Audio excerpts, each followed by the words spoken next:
Welcome to the intersection of technology, cybersecurity, and society. Welcome to ITSP Magazine. Knowledge is power, now more than ever.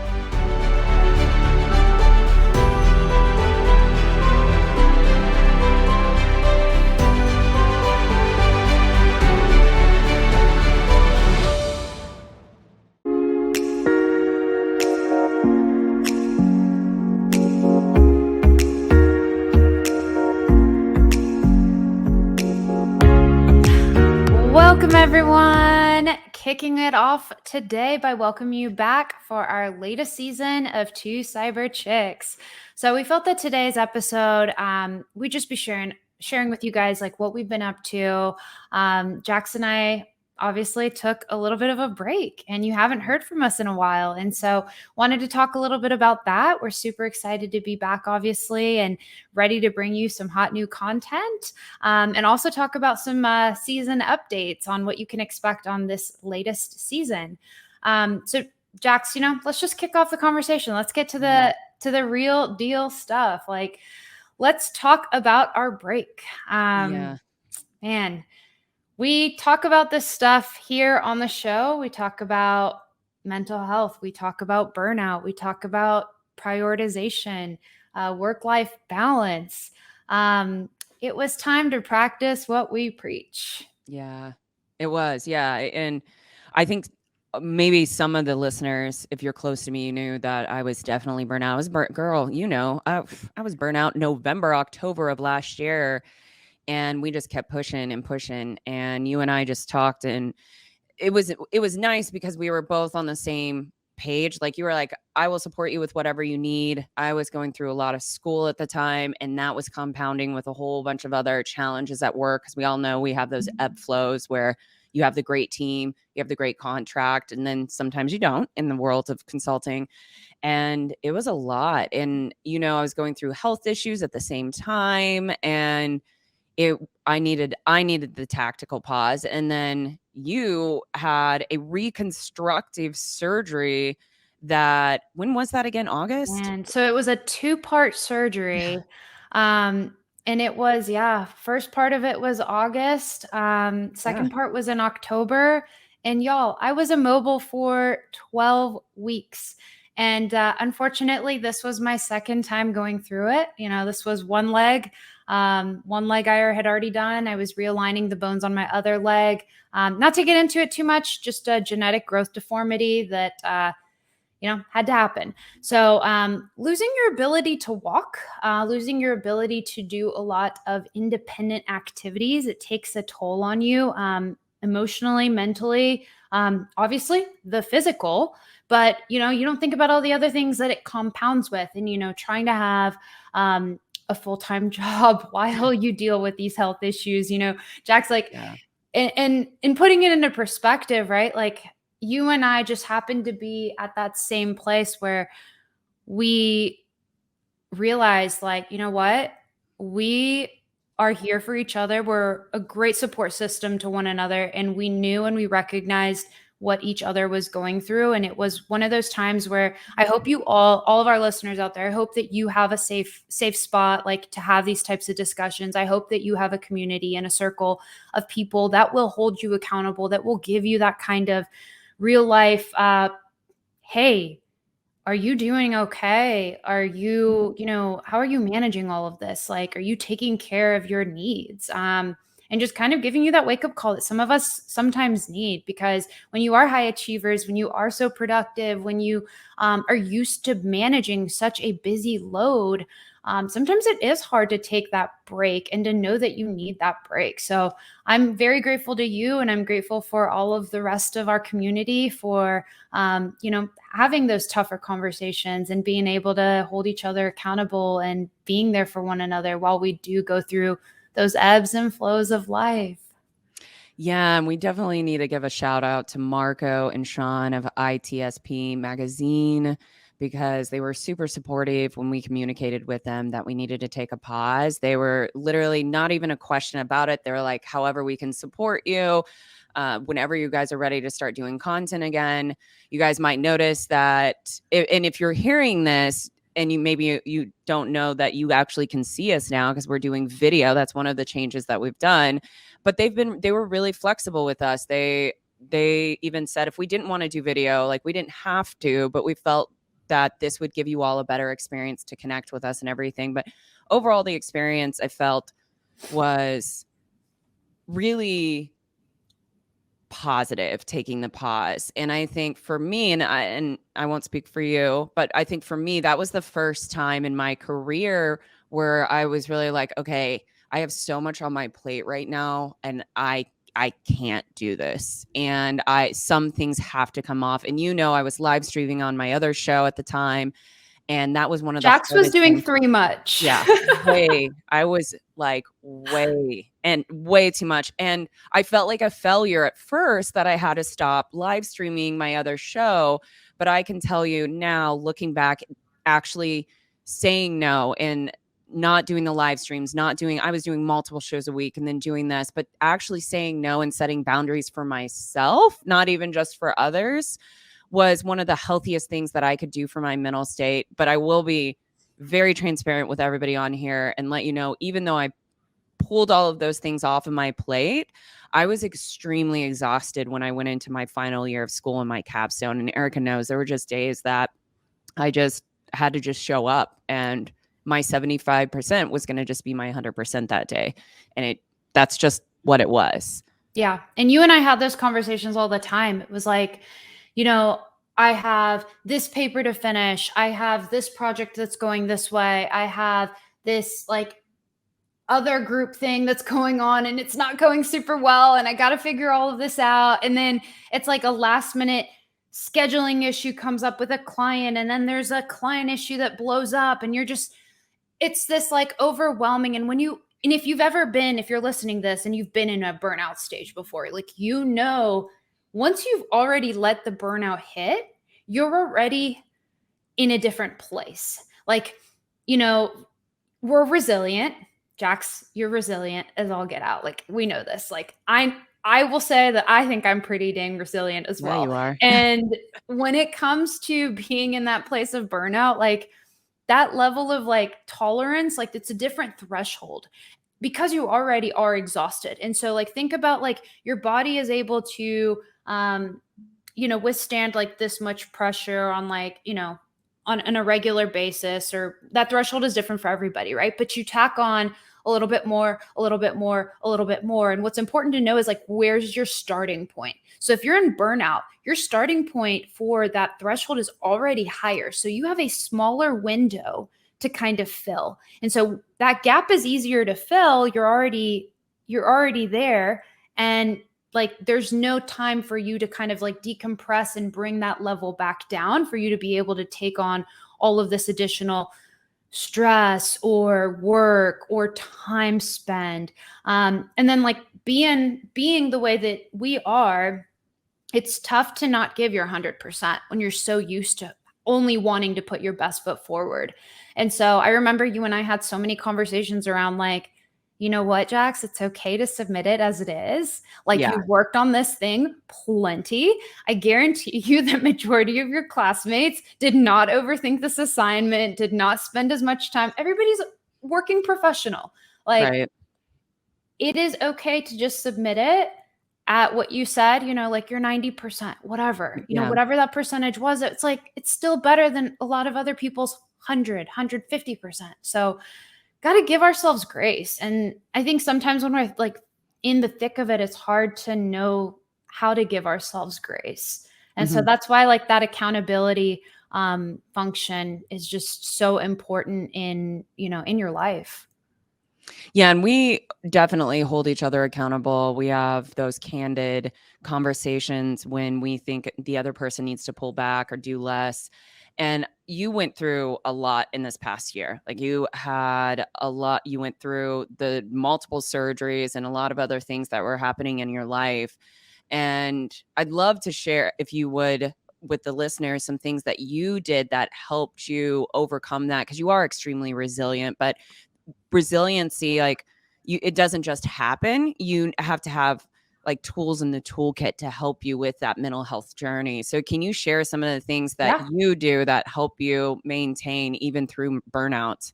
Yeah, no, absolutely. And, I will say like the biggest thing is loving and giving yourself grace. Like no one is going to take care of you the way that you take care of you.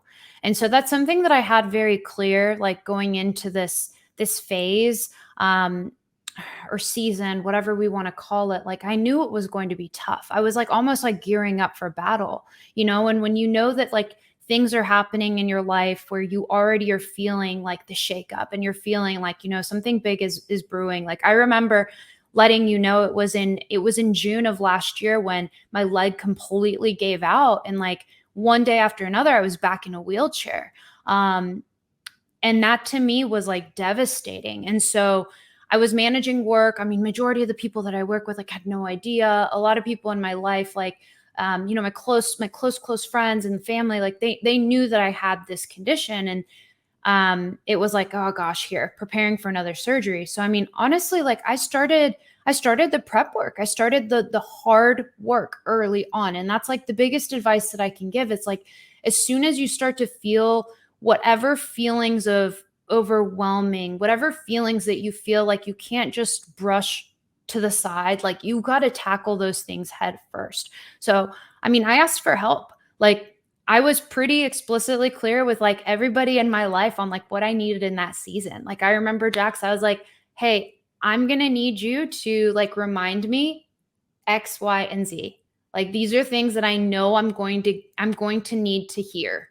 Like I remember sitting down with my husband and I was like, this is exactly what I need from you. Like, I need you to remind me that I'm doing a great job. Like, I need you to give me the words of affirmation. And I did that with multiple people. Right. But like, I solicited my therapist. I was like, you know what? Like, we need to rank up therapy. And actually, my therapist was like, you know what? I actually think you need another therapist because now you have medically induced PTSD. And like, I said, all right, bring it on.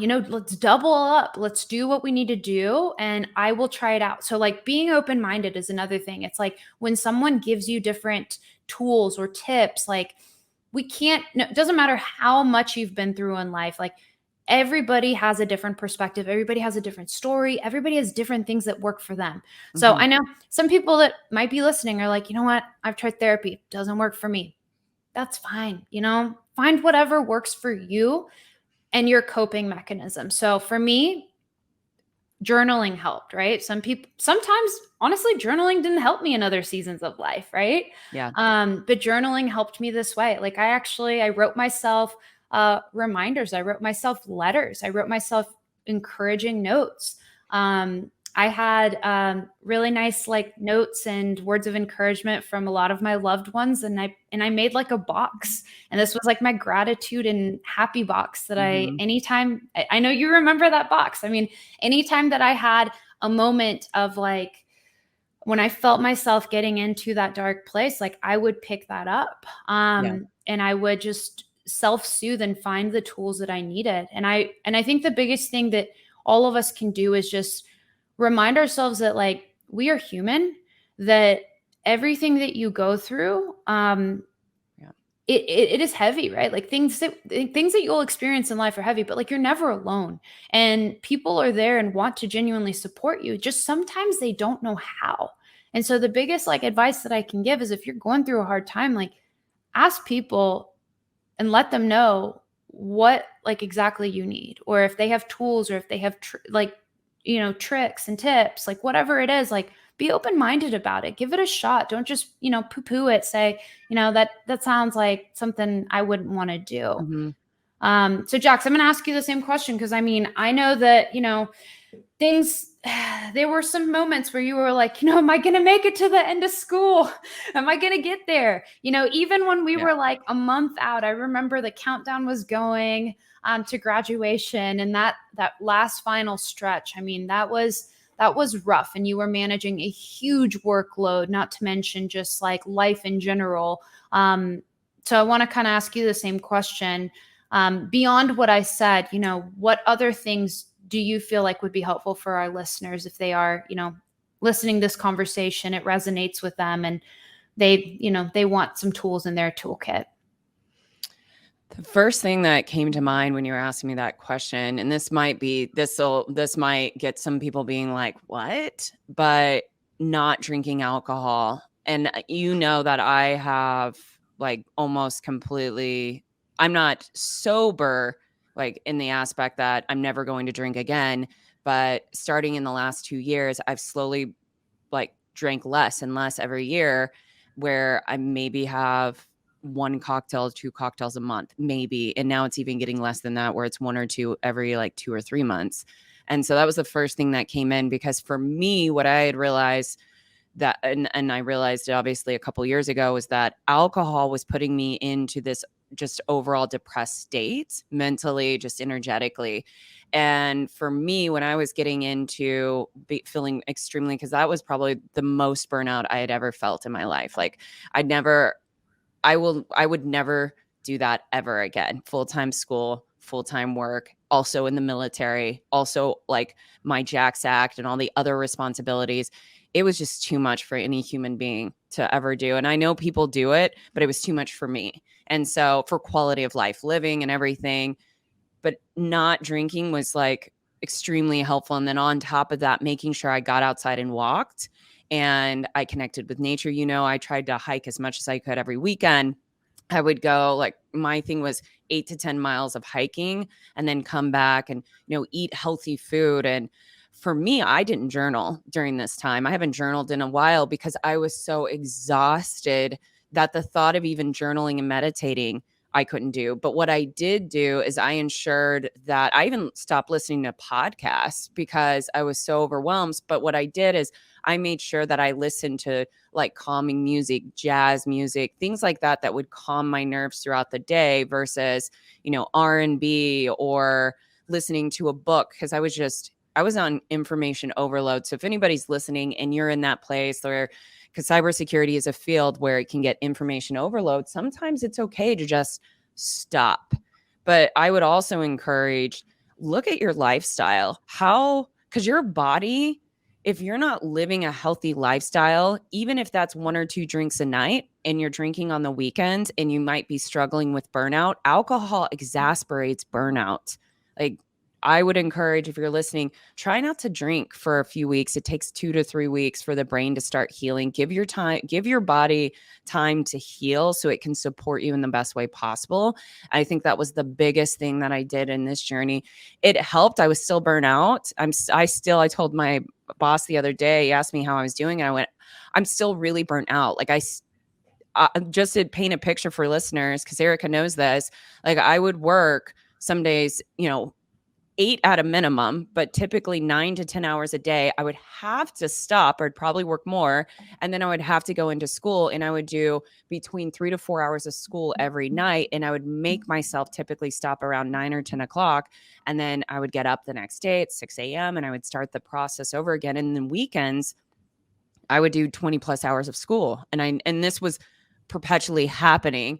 And so now I'm like, you know, 6, 7 o'clock comes, I finish my work and I'm like, I don't want to do anything, but I know I'll move through this. So another thing I would say is honor where you're at. Give yourself ease and grace, honor where you're at. If you're burnt out, and if you can't, I couldn't do anything about it. You know, I couldn't drop out of school. So there was literally nothing I could do. All I could do was push through. And it was a really cruddy situation. But if you have the power to change your burnout and take things off your plate, do that. But if you can't, then give yourself ease and grace and embrace that and do everything you possibly can to nourish your soul, nourish your being without, you know, burning yourself out more by doing additional meditation, by doing additional journaling. Sometimes just not doing anything is the most important thing. So yeah. And get you a friend that'll text you and remind you to eat and drink water. Yeah. Yeah, there would be. Gosh, there were plenty of days where I'm like, Jax, have you eaten today? I'm looking at you through this phone with a stank eye. Yeah. Yeah. It was, I know you got Drew that comes and helps you and I know. feeds you.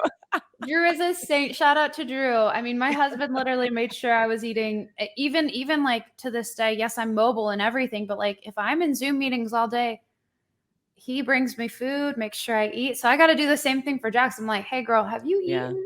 But I love what you said about, it's not necessarily doing more or taking things like you don't have to, do more and more and more. Sometimes it's just cool to be. And I think that we struggle with that because there's so much of our self-worth that is tied to productivity and what we accomplish. And so like there's days where you look at yourself and you're like, well, did I really accomplish anything? And you feel, and especially in that phase of burnout, right? Because you feel like you've been going, your energy, your battery is just depleted. And then you're frustrated because you don't have anything to show for it. That's okay. Just acknowledge that that's fine. And I also love, like the nourishment aspect, right? Of like mind, body, soul, like all of that, like that speaks volumes to me because like, you need that. You need that to be able to do everything in life. Like you only get one of these things. And so you got to really you got to make sure you're putting good stuff in your body. Like if you can move. Like don't ever take your body for granted. Like if you have the ability to walk, go out, walk and enjoy the sunshine. Like that is stuff that, you can't take for granted in life.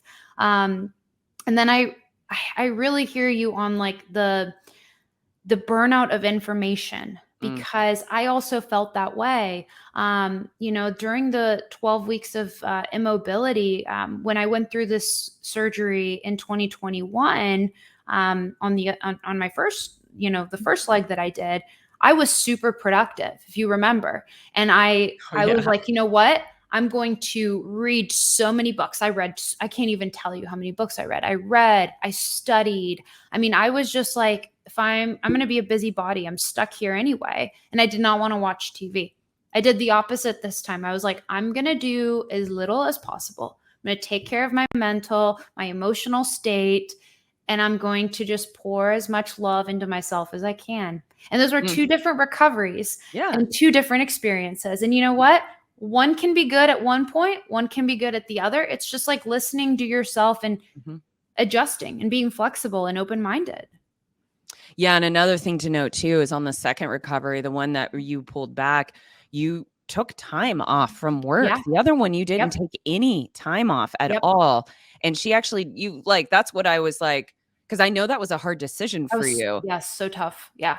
But then after you did it, you're like, oh so my glad. God, I'm so glad I did this. Oh gosh. Yeah. And I remember planning to go out on that leave. It was, so many long nights just preparing like the most beautiful out of office plan I will ever prepare. It was just chef's kiss. Like I loved it, but it was like, am I going to miss anything? And I remember coming back from this leave and I was like, wow, my team hit all of their goals. I was like, we hit everything. Like everyone's doing great. Everyone is exceeding expectations. It was just like one of those moments where I was like, wow, that was the right call. Like it was just, it was amazing. And I highly recommend it. If you're going through a tough time, like look into what programs your employer has. Like those are things that are not always advertised. And like, you don't know unless you ask, like, what am I eligible for? What kind of resources do I have? Because a lot of times those will be a surprise because you don't really, unless you're going through something you wouldn't know, right? Besides like having a maternity paternity leave policy, like most people don't know that, your organization actually has a lot of programs to support you through these things. Yeah. Oh, they've gotten a lot better. I actually don't know what my organization has. I should look into that. Yes. See, yes, for sure. They've gotten definitely better. So I know we're coming to time, but before we jump off, I'd like to share with our guests some of the things that they should be expecting for our new episodes coming up. I know we've already talked about the video piece. So we will be doing video as well as audio. So you'll get to hang out. Yeah, our wonderful faces. Come hang out. Make sure to subscribe. Join our community. We're still going to be doing the same tempo as we did last year, which is every other week. We feel like that is best for us and our mental health and everything we've got going on. So expect that. And then, as always, we're going to continue focusing on demystifying cybersecurity. We're going to continue bringing on guests of all walks of life within cybersecurity, beginners to individuals that have been for 20 plus years. But we're also going to bring experts in that can talk about mental health, that can talk about, organizational psychology, things like that. So we'll have that diversity. And as always, if you guys have any suggestions of either topics for us to discuss, guests on the show, reach out to us and let us know, because we're here to support you. And we're so happy you've had so many people reach out to you recently about our show and asking, like, when are we going to be kicking it back off? So it means so much to us when you guys do that and reach out to us and just communicate and let us know how much our shows and episodes impact you. Yeah, we love hearing from you. And if you don't have our LinkedIns, if you don't follow us on LinkedIn, we're always available at 2cyberchicks, the number 2, cyberchicks@gmail.com. We'd love to hear from you. And like Jax said, just couldn't be more excited to, kick off this fresh new season, bring you some hot content, have some really, really meaningful conversations, and have some really cool guests. So with that, we will catch you on the next episode. Bye.